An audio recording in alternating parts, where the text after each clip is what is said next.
right? So we didn't find out his mom and his dad are both professors at Columbia University. Professors. Yes. That is how he was able to go to these prestigious institutions that gave him the leg up so he could attend Bronx Science and then say that he went to public school. And now we are going to,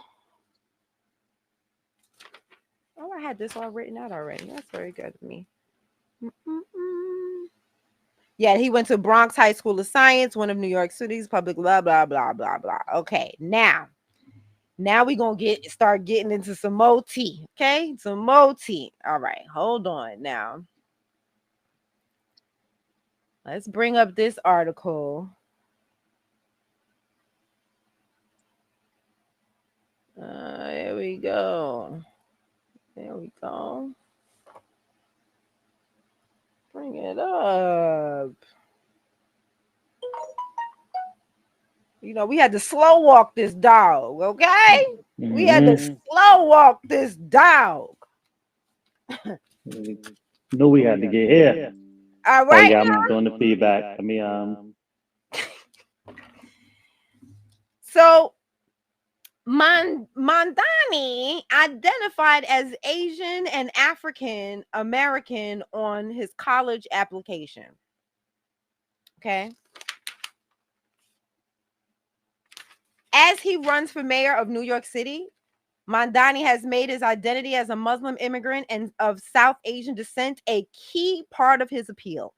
But as a high school senior in 2009, Mr. Mandani, the Democratic nominee, claimed another label when he applied to Columbia University. Asked to identify his race, he checked the box that he was Asian, but also Black or African American. According to internal data derived from a hack of Columbia University that was shared with the New York Times, Columbia, like many elite universities, used a race-conscious affirmative actions admission program at the time. Reporting his race was Black or African American in addition to Asian could have given him an advantage to Mr. Mandani, who was born in Uganda and spent his earliest years there. In an interview on Thursday, Mr. Mandani said he did not consider himself either Black or African American, but rather an American who was born in Africa. He said his answers on the college application were an attempt to represent his complex background, given the limited choices before him, not to gain an upper hand on the admissions process. He was not accepted to Columbia. Did y'all hear me? He was not accepted to Columbia. He lied to Columbia. Did y'all remember that his mama worked at Columbia? Did y'all forget that his daddy worked at Columbia? How the hell did you get rejected from Columbia? I'm like, yo, your grades, I don't know what you was doing in Bronx Science, but you must have been pooping around, because how in the hell did you not get into Columbia and your mom and your dad work there? See, I submit to you. Let me make us bigger. I submit to you that he mad.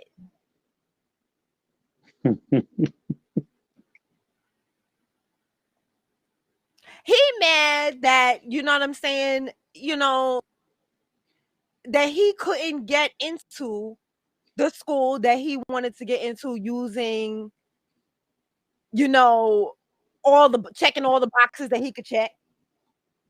Because if there was more boxes he could have checked, because this is about him using whatever. It just so happened that it was Black this time, but he gonna use whatever he could use to try to, you know what I'm saying, to get to the top, including Caribbeans in East Flatbush, including gays when his mama is sitting there over there taking money from people who will chop your head off and burn your genitals. He is sitting there, and so he's got all of these other things, but he's telling you is he will say whatever. He will do whatever it takes to get to the top. Mm-hmm. I'll be black, I'll be Asian, I'll be Indian. What? Yeah, man. It's just, but it goes to exactly what we are talking about when we're watching the, we're talking about the movie clip and just the thought process, the mindset of the dad in that scene. And you have somebody that came here from some place where they knew they were the buffer class, knew the difference very well between themselves and those that they were put above as the buffer class. Mm-hmm. And so, since that has come out, sounding about white, those Exactly. white liberals of what I call blue MAGA, because there's a red MAGA, Mm-hmm. but what we found after that 2024 election, there is a blue MAGA that act just like red MAGA. They're just the blue version. Mm-hmm. And so we've seen blue MAGA attempt to rationalize and make excuses for why Mandami really is an African American. Mm-hmm. And again, in my opinion, going towards and highlighting the failure of that term and why we are in the situation we are in with the reparations task force and every other fight to get us the remedial justice and the lineage based policies that our families have earned since emancipation. Like, this is what we're dealing with when we're talking about these terms that white supremacy has used to trip us up and to force team us with those that we should not be force teamed with. And so this is where we're at currently. And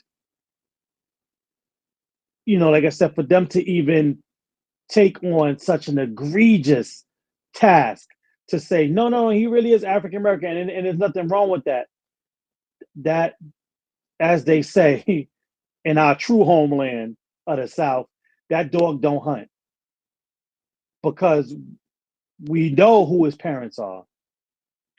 We know that they worked at the school that he was trying to get into, Columbia University. We know that they were in Africana studies, which clearly understands the difference between an African American and an Asian and a South Asian. And you're on mute, Sister Brooke. You're muted, Brooke. You're muted. You're on mute. I can't hear you. Sorry, I said Oh, I'm sorry. we just talking about. I said we just talking about him applying to school. We ain't talking about what he studied in school yet. Right. But his We just parents talking did. about him, right? Right. We going on the Yeah. timeline here. We just talking about what he applied. We ain't talking about what he studied in school, but we gonna get into that Right. too. Yeah. I'm just talking about what his dad taught. So he comes Right. from a household That's that right. knew the difference. That's You understand what right. I'm saying? And That's in every household that I know of, the parents assist the children in filling out those forms for college. At least in my household, we did. yeah. And so for them to be, it's beyond the pale to believe that two professors did not help him apply to the schools that he applied to. And Mm-hmm. so you have a situation in which you have these East Indian Ugandans Mm-hmm. feeling slighted for being kicked out of a country for not being quote unquote black Ugandans, We gonna touch on that. coming to a country to say, hey, you know what? Based on how they did us in Uganda, whatever we got to do here to get a leg up and to keep a leg up, we gonna do. That's right. And That's that's what they right. did. And that's what he's doing. That's right. So okay, we're gonna finish reading. Um In an interview on Thursday, Mr. Mamdani said, the 33 said he did not consider himself Black or African American, but rather an African who was born in Africa, an American who was born in Africa. He said his answers on the college applications were, did I read this part already? He said his answers on the college application were an attempt to represent his complex background, given the limited choices before him, not to gain an upper hand in the admissions process. He was not accepted to Columbia. Now, I want you to just remember the fact that he was not admitted into Columbia, the school his parents taught at. Most college applications don't have a box for Indian Ugandans, so I checked multiple boxes trying to capture the fullness of my background, said Mr. Mandani, the state lawmaker from Queens. The application allowed students to provide more specific information where relevant. And Mr. Mandani said he wrote in Ugandan. Even though those boxes are constraining, I wanted my college application to reflect who I was, he said. While neither Mr. Mandani nor Columbia University could provide the template for the application form, that the college used at the time, a copy was archived online. Mr. Mandami said he filled all of his college applications in the same way. The Times could not find any speeches or interviews in which Mandami referred to himself as Black or African American. And Mr. Mandani said the college applications were the only instances where he could recall describing himself as such. And I submit to you that he described himself as such because he thought that it was going to help him get a leg up. And once he realized that he wasn't going to get a leg up, he stopped doing it. Okay. So I wanted to also read this part. Mr. Mandami's father was a professor at Columbia at the time. His son applied to college and remains so now. So he is still a professor of African studies at Columbia.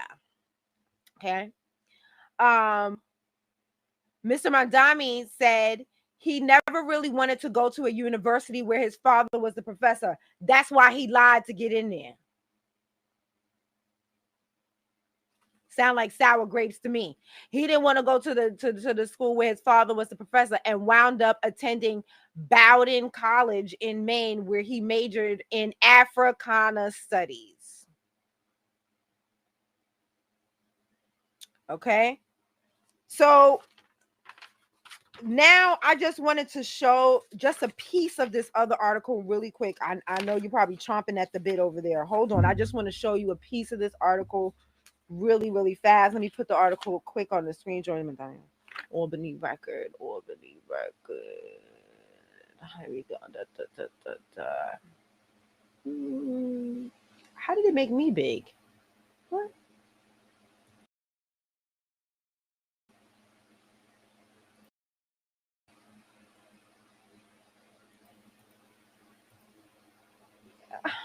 Why? Why you won't make the information big? Anyway, okay. Let me figure this part out first. Let me see.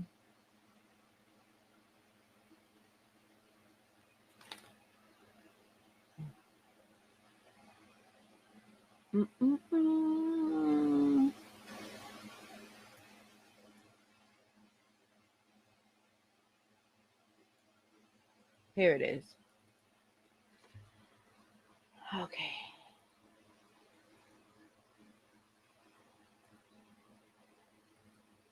There we go. Okay. So I just want to read a little piece of this article, but I did want you to know what I was. Ooh. I did something that made the computer go crazy. Okay. All right. I just wanted you to know where I was reading from. Right? So one of the things that he wanted to do in one of the things in Albany that he tried to do is he wanted to ban legacy admissions. I just thought that was hilarious. The fact that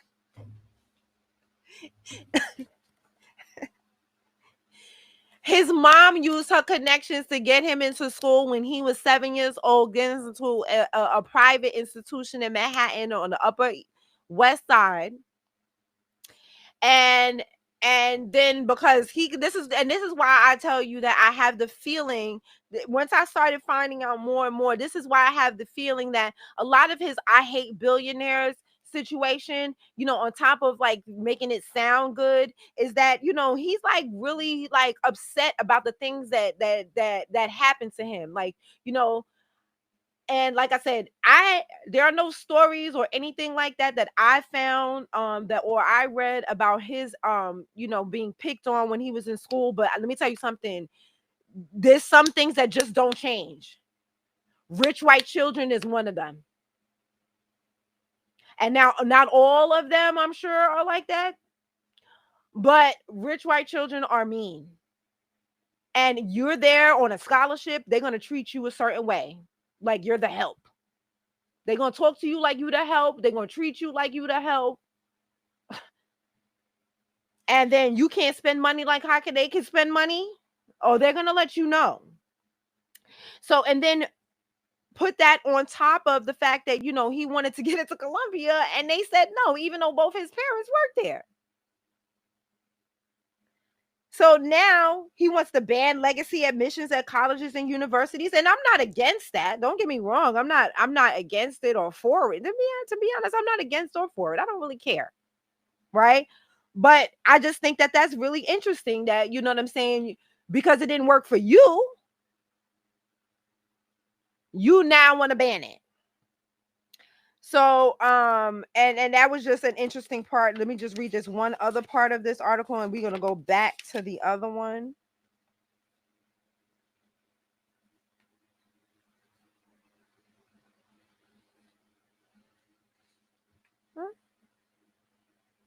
Okay. Anyway, yeah, so that was it. That was it on that article. That was it. Okay, so now we're going to go back to the other one, which was that he identified as an African American on his college application. Okay, so we went down.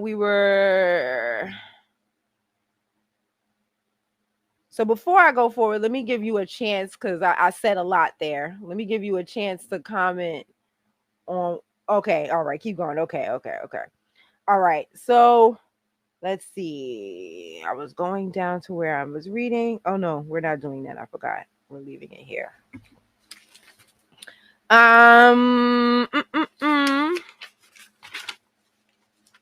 Mandami was born in Kampala, Uganda, to Mira Nair, an acclaimed film director who grew up in India and later immigrated to the United States after Mahmood Mandani, then a college professor at Macquarie University. Both his parents are of Indian descent, but his father's family came to East Africa more than 100 years ago, Mr. Mandani said. When asked if any of his family had intermarried while in East Africa, he said in the interview on Thursday, they are all of Indian origin from Gujarat. I think that's how you say that. I don't know. So I find that interesting that even in the movie, they kept, talking about how they didn't intermarry. And I don't know if we have that as a problem. Like, as foundational Black Americans, we don't really care about that part. I don't, like maybe in that movie y'all had Denzel caring for, for a check or, for this movie, but I don't really care if you stay within your own or not. The part that is problem is the fact that y'all had all the resources. Marry who you want. Procreate with who you want. Y'all was snatching up the resources. That's the problem. People who focus on marriage, I'm confused about that. You worried about the wrong thing, in my opinion. His family moved to New York City around the time Mahmood Mandani joined Columbia faculty in 1999. At the time of the move, Mr. Mandani was 7. He was naturalized as a U.S. citizen in 2018 and now is a dual citizen. a dual citizen of the United States and Uganda. I think that it should be illegal for anybody with dual citizenship to be in political positions.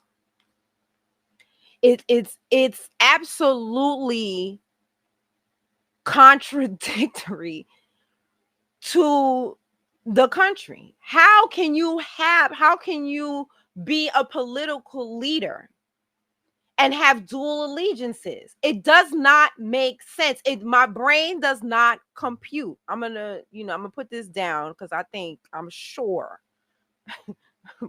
Brother Zohran has some things he would like to say before I continue with the article.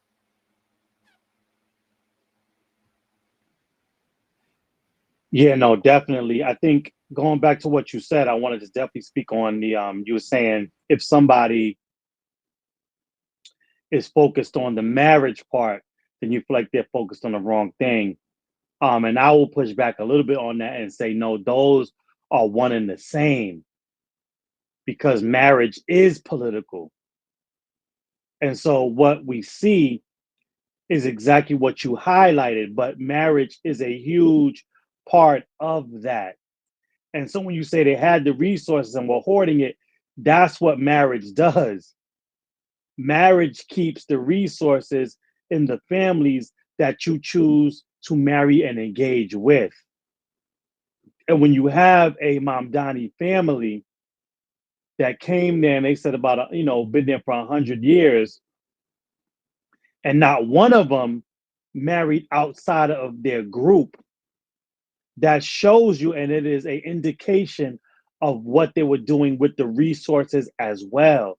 And so that's the reason why you have an Idi Amin making the decisions and the calculus that he's making, because for generations, for a century in this family's case, they were taking Ugandan resources and keeping them in the hands of East Indians that came, but were still probably at that time going back and forth, dealing with other East Indian families and keeping those resources and passing them down and having the benefits compound interest for those Indo Ugandans.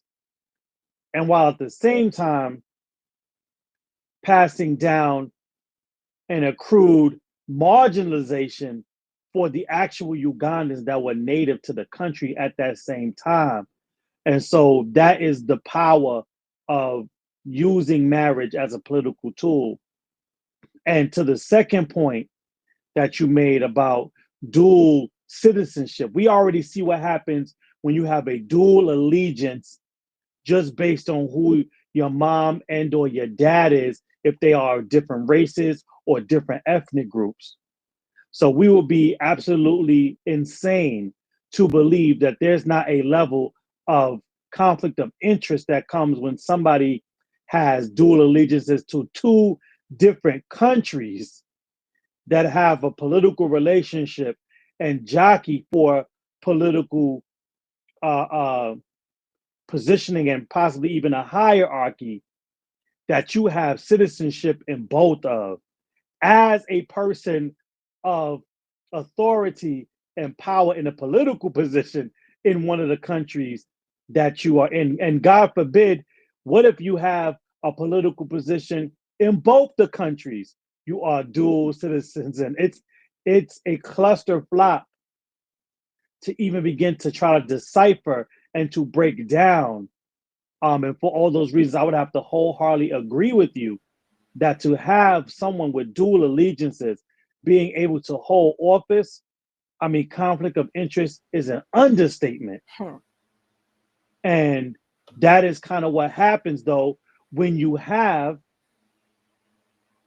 immigrant Americans get into positions of power. These are the people that write the laws and influence, the bills that become law. So you have immigrant Americans making laws to enable immigrant Americans to have dual citizenship and to be able to hold positions of power.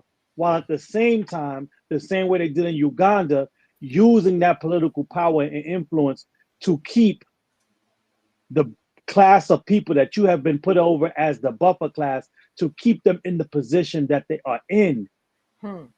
That is, it's all connected, Mm-hmm. and to act like it's not is a dereliction of duty, and that's one of the reasons why, it looks like we are it's Black Americans versus everybody, and that is the case because everybody has been brought in to be a buffer class above us.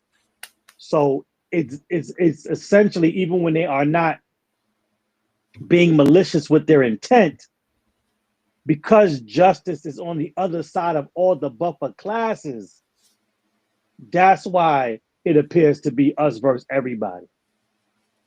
Because if you're not with us, you are against us. Right. And here's what I'll say about the marriage part. This is why I said what I said about the marriage part, because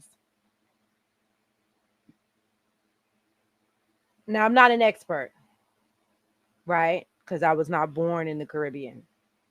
But in the Caribbean, there's a lot of racial mixing between the Indians and the Black people. And it is Right. not making the Black people better. It is not giving them more money. It is not giving them more political influence. It is not giving them anything. And they have been race mixing for years. There's some people you don't even know. It's so mixed. You don't know where's more Black, more Indian, more, you know what I'm saying? It's like, I'm thinking of a particular, there's a few islands, you know what I'm saying? Where, like I said, that intermarrying, where the Indians did intermarry, and the buffer class is still the buffer class. So, So go ahead. I'll let you finish. I'll just say that, um, to me, sometimes it seems more about, people like, well, like Mississippi Masala. Like it was basically about, I want to get with this girl. I want to date out of my race. I want to get with this girl. You know what I'm saying? Like, you're not gonna let me. I'm gonna fight tooth and nail. And so when I hear that, and I know what I know as far as like how the race mixing is going in other countries, we don't need to mix when it comes to that part. Because I've seen that you guys intermarrying or inter having kids or baby mamas and baby daddies, I don't freaking know. It's not making the Black people on the island more successful. So I would disagree with that, and here's why. This is what I'm saying. So this is, I don't want us to we're having I don't want to have two different conversations. So Mm-hmm. as far as saying want to or need to or we should, that's not the argument that I'm making. Mm-hmm. The argument that I'm making is that when we see a family like the Mamdanis and whatever their name has been for generations, when he says and touts, like in the movie, no, we've been here for hundreds of years and we've never married outside of our race or outside of our people group.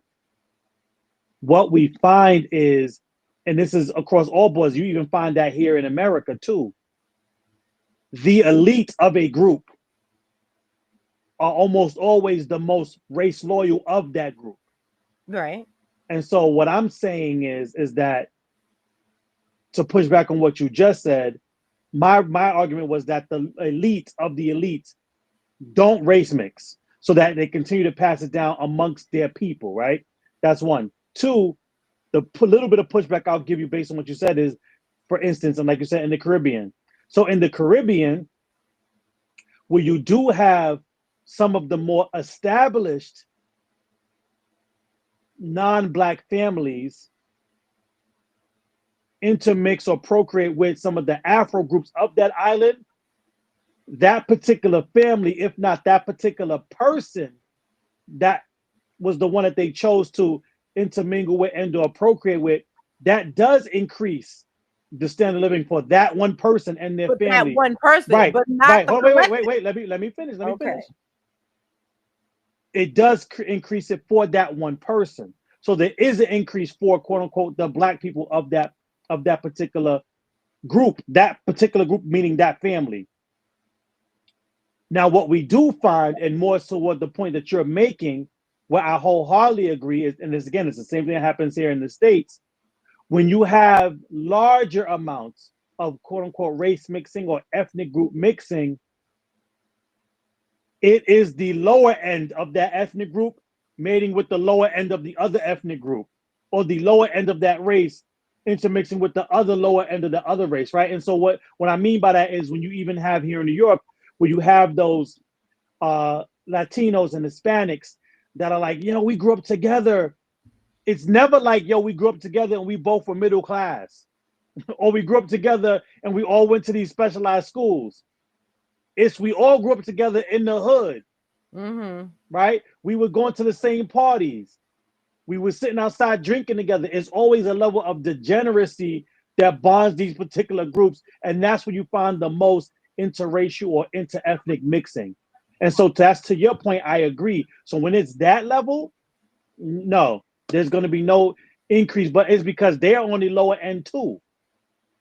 But when you have the groups that are on the elite of those groups, very rarely do they intermix. And if they do, then they did, if they are from the higher caste, they did increase the standard of living for that one person or their immediate family. So that's the only nuance I want to add.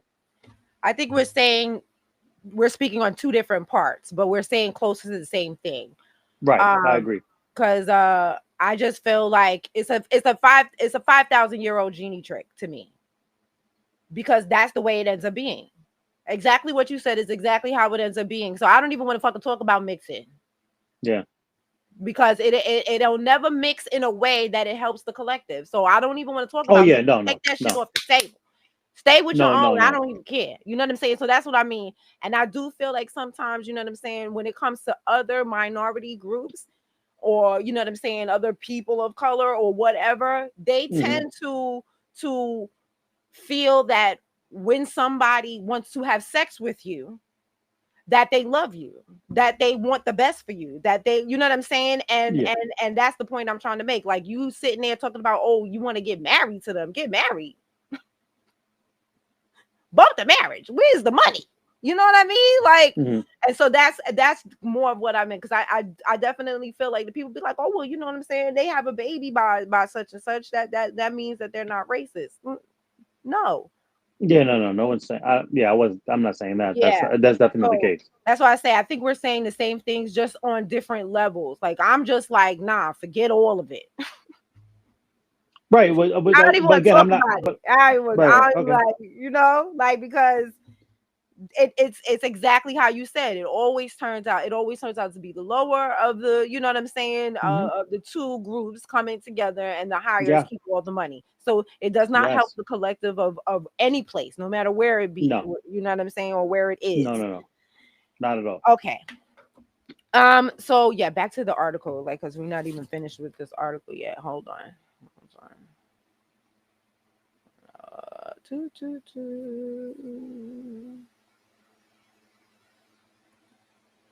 Okay.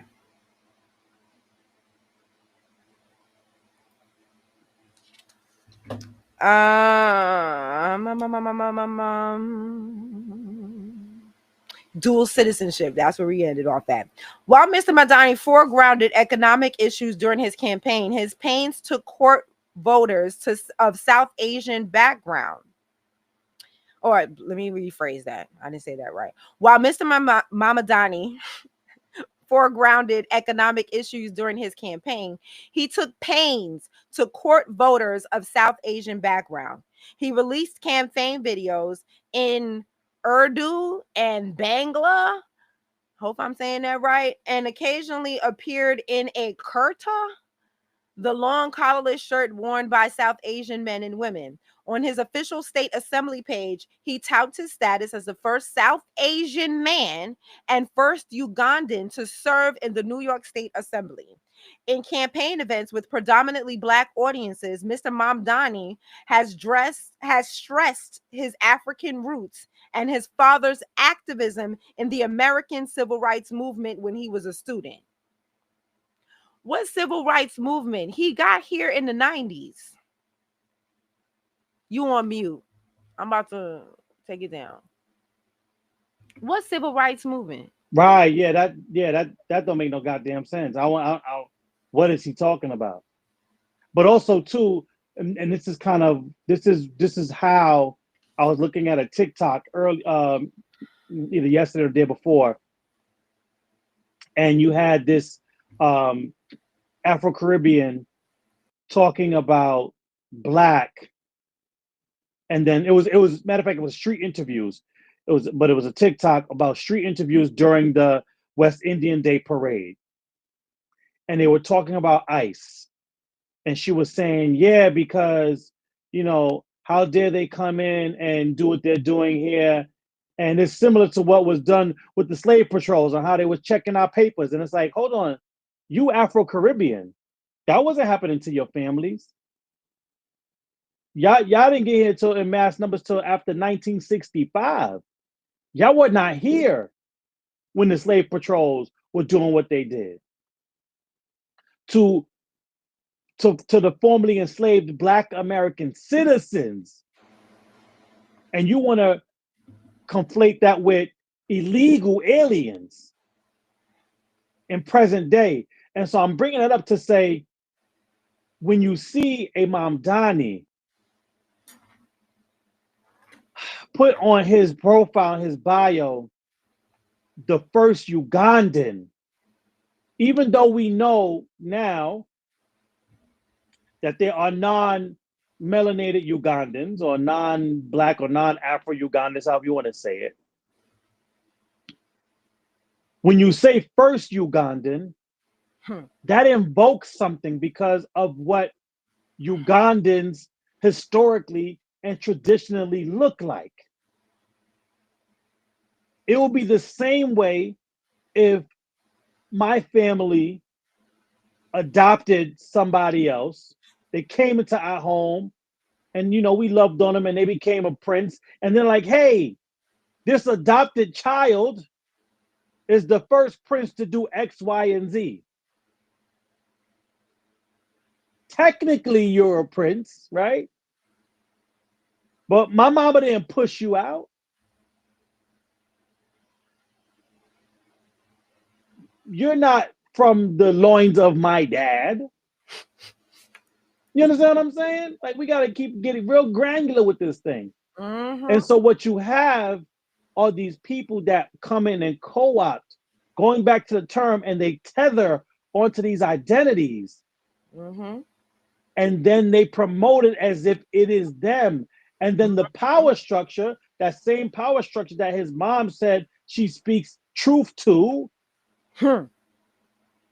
takes this East Asian Ugandan and says, look, racism and white supremacy is dead because, look, we have a Ugandan in the New York State Assembly, and it's really an East Indian. And go ahead. No, pardon. I thought No, go. No, go. I wonder how Ugandans feel about that. Come on. Because here you are, and this Indian Asian is representing your country, the land of your birth, the land of your blood. How does that make you feel? Do you feel like the Jamaicans feel, out of one many? I don't know if you feel that way, but I would think that would not sit right with the Ugandans because they kicked them out in the first place. Come on. I would think they would not be okay with being represented by you because they did not even want you there. Mm-hmm. Now you going all over the world telling everybody I am a Ugandan. No, Uganda, the whole country said no, you are not. Mm-hmm. And I got a question too. When was that? Because I'm just learning about it tonight. So I'm not afraid to admit my ignorance. When did that go down with Idi Amin? What year? Oh, that's Yeah, a what good year? question. Let me look it up. Let me look it up on my phone. I'm not even going to Because try to mess with this computer before I mess around and touch something I ain't supposed to touch.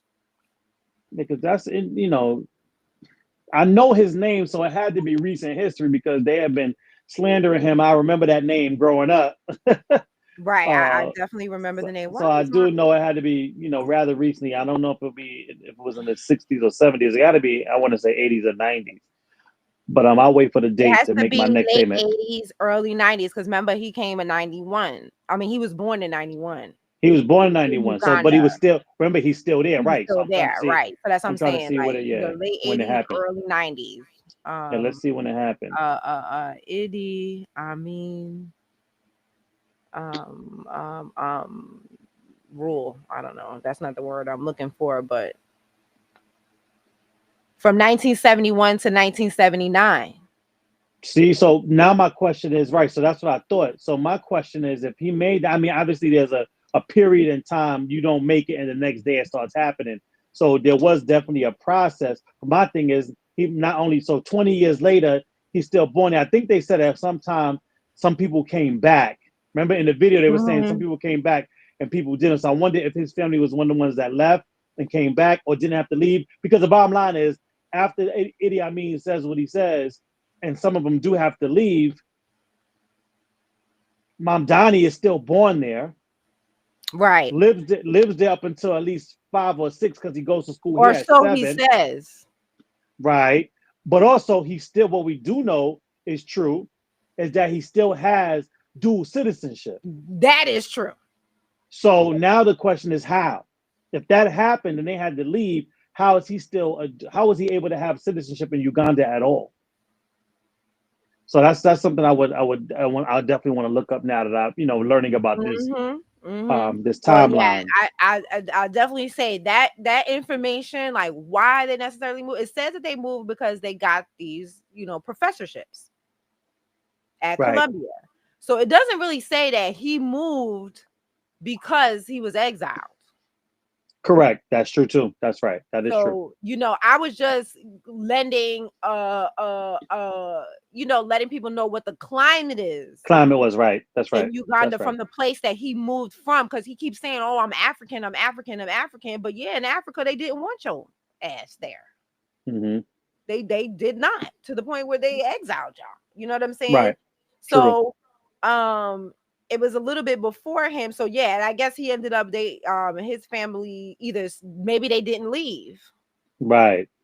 maybe they stayed. That part I'm not Yeah. too sure. You know. Yeah. I'm gonna look that up as well. I would definitely Mhm. want to look that up to know.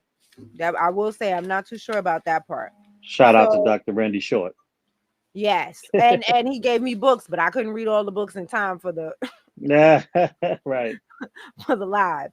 So, but then the books were more about the climate at that time and not necessarily how Mandani, Right. moved from here to there to there to there to here. Okay, so let's go back to the article and finish this up. This article at least. Let's see. I told you this toggling is kicking my butt. Okay. So maybe if I turn no, let me just leave it. Da, da, da, da, da, da, da. I was born. Did I read that part? Gosh, yes. 100 years ago, Garat. Yes. Here it is. In campaign events with predominantly Black audiences, Mr. Mandami has stressed his African roots and his father's activism in the American civil rights movement when he was a student. "I was born in Kampala, Uganda, in East Africa," he said in June during a speech at Reverend Al Sharpton's organization, the National Action Network. Surprise, surprise. That he would be down with Al Sharpton, the Pan African. I was given my middle name Kwame by my father, who named me after the first prime minister of Ghana. And decades ago in Uganda, we won our independence from the British in 1962. We During the primary, Mandani struggled to make inroads with black voters, with former Governor Andrew Cuomo carrying majority of black neighborhoods in the first round by voting 18 points. Black voters represent an essential part of the coalition that Adams is trying to rebuild going into November in the general election. On Thursday night, Mr. Adams, I don't even want to get into all of the back and forth that they've been having. After Mandani was elected to New York State Assembly in 2020, he continued to grapple with the issue of racial identity, successfully co-sponsoring legislation that required that when the state collects demographic data, it include categories for New Yorkers of Middle Eastern and North African descent. All right. Go. I already know. Yeah, I think so if you're speaking directly towards that, that's kind of where we're at. Like we're right in the middle of the fight. You know, I know we don't want to get into the whole thing with Adams and all that other bullshit, but or really um uh Sharpton. But something I thought about when he started talking about that weed shit, like and what was going on in Uganda. See, that's the part of the game that people get mixed up on and what was going on. I put another tweet I put up a long time ago now, when people were talking about black and the black identity. It's like, and people try to consistently say that, oh no, it's a shared identity and all these other groups identify with it. But what we're finding is that Black Americans are the only group that don't have non-Black Americans that can identify as our group. And so you can have white Africans, you can have white Caribbeans, you can have white Latinos. You can't have white Black Americans. It don't make no sense. It doesn't work. And so I'm saying that to say that is the same trick bag that he played on that application is the same trick bag that they tried to play with Kamala and her dad. Because the same way in which the British brought Indians into Uganda, a country they colonized, is the same way they brought East Indians into Jamaica, another country that they colonized, to be the buffer class. And that is who Kamala's dad is, an East Indian Jamaican that was And brought in. Irish. Right. Well, they married. Right. He's Irish Irish because are his also the family. buffer class. Right. Exactly. Because they brought in the Irish as well. His family, before they made him, married into those Irish slave owners. And so, because of these nuances and the way in which people try to Americanize, and more specifically, Americanize the Black American struggle, they hear enslaved and think, oh yeah, her family was the enslaved. It's like, no, the Irish weren't enslaved in Jamaica. Neither were the East Indians. Now they were brought in as indentured servants, but they were not on the same level because no one was on the same level as the formerly enslaved or as the enslaved at that time. So you have a Donald Harris who is the product of East Indian indentured servants and the Irish enslaver class. And so was there some possible admixture here and there with maybe some of the enslaved and things of nature? That's possible, but that does not make him an Afro-Jamaican in the way in which they try to make it to give Kamala blackness. Mm-hmm. So I'm saying that to say these are the stories that require nuance, and we have to fight for that nuance. Because as they just stated in that article, you have him jockeying and advocating for identity for the MENA group. the Middle Eastern North Africans Yep. when he gets in 2020. But also at the same time, he's also, again, because he's South Asian, he's a part of that AAPI community that also Yep. received Exactly. received delineation and disaggregation because it's at the data level. So disaggregation in their bill in 2021. So this is kind of where we're at, where we have these people, and again, I say this all the time: immigrant politicians are going to fight for immigrant constituents. We have to be the candidates and or force the Black American candidates and politicians to fight for their Black American constituency because no one else will. And what we're finding at this point in time is that we have to advocate for that because none of them are willing to do it willingly without us putting the pressure on them. Mm-hmm. Yes, you said it beautifully. I don't think I even have to say anything else. Like I had a note. Yeah, what was it?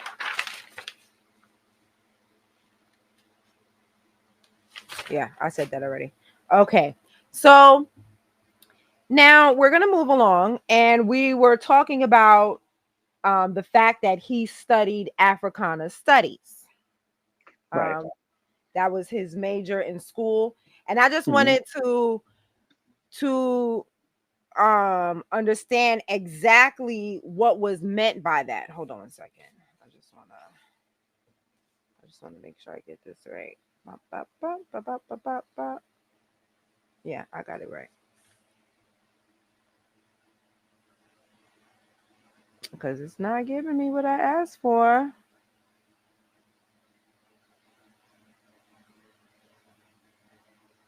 Here we go. African, see, and it's saying African studies, but I guess that's the same thing. Here we go. What's the difference? Africana studies is a comprehensive interdisciplinary field that examines histories, cultures, and societies of people of African descent across the globe, including Africa and the diaspora. In contrast, African studies typically focus on the continent of Africa itself, but the term African studies can also be used more broadly and less precisely than Africana studies. So he studied the diaspora.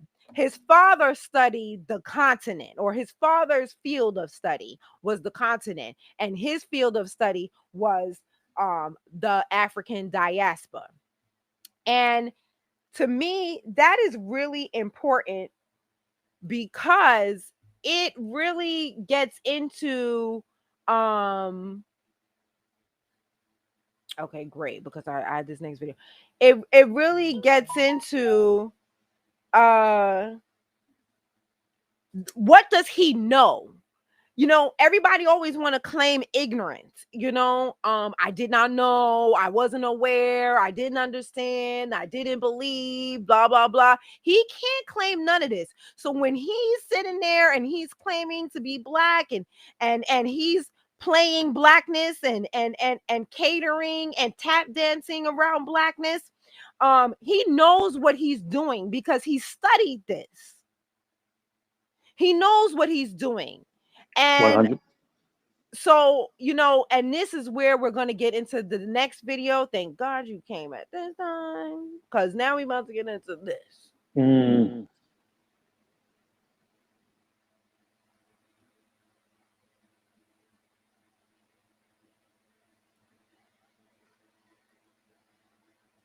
Oh,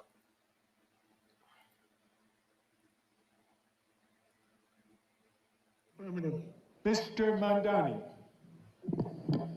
Thank you, Mr. Speaker, for the opportunity. so this is Mandami. He is talking before the New York he's talking before the New York State Assembly about reparations before the commission was the commission. My infatuation with a Black man's beard started in my childhood. Apparently, my father kept his beard solely at my request. I loved playing in it as a little girl. He looked so manly to little tiny me. So my love for a black man's beard isn't a fad. It's always been in me. The seed for this love offering was planted long ago inside of a little black girl who loves her daddy. Infused in this beard growth, spray and oil is love, admiration, appreciation, and God's herbs to foster growth, healing, and a touch of softness to the strongest, most powerful men on the planet. Love Bruck, evenmelanin.com.